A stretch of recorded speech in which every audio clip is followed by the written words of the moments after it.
Hi everyone, good morning. So, title ng motivation talk natin for today is Honor Your Parents. Isa sa mga bagay na pinapasalamatan natin is yung meron tayong family at most especially, meron tayong mamagulang.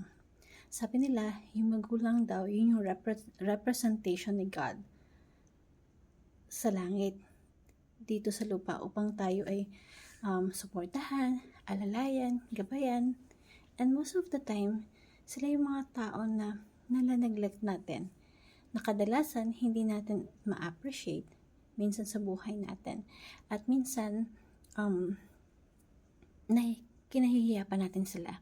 Aminin man natin o hindi, dumating tayo sa point na kinahihiya natin yung magulang natin. In somewhat ways, hindi ko alam kung ano yung reason, pero ako dumating din ako sa point na parang nung high school ako parang nahiya akong ipakilala yung magulang ko. So, then I realized na mali, hindi tama yun. Ikahiya mo yung magulang mo.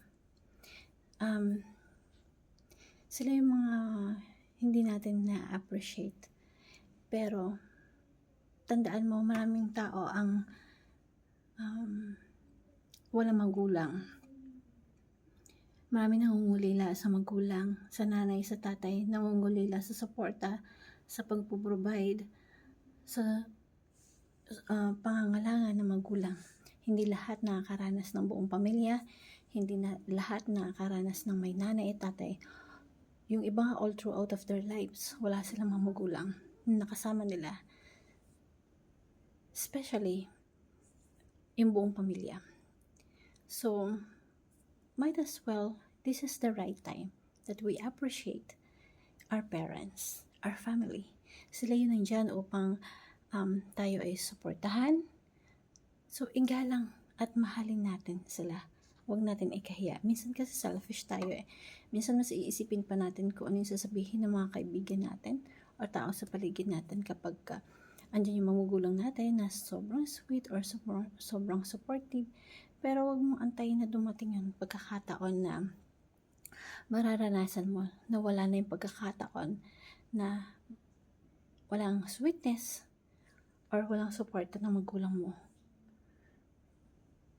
So, isa yun sa mga bagay na pwede natin pagsisihan later. Why you did not grab the opportunity, diba? So, maganda ngayon palang maramdaman mo at maparamdam mo sa mga magulang mo yung pagmamahal. Yung presence nila, i-appreciate mo, embrace mo yung moment na andyan sila. Hanggat maaga pa na andyan yung nanay at tatay mo, huwag mong hayaan matapos yung araw na hindi mo sila ma-appreciate, maalala, or may paramdam yung paggalang, yung love sa kanila, na huwag mo silang kalimutan. Try to show appreciations and love with them. Lahat po ng magulang natin, regalo yan sa atin ng Panginoong Diyos na dapat natin mahalin, igalang. And when you honor your mother and your father, bonus yung magkakaroon tayo ng magandang buhay. Bonus yung masaganang buhay. And pinaka-best gift na meron tayo, we have parents na andyan para sa atin. So, kung andyan pa yung magulang mo, buhay pa, embrace the opportunity to love them. Thank you everyone and God bless.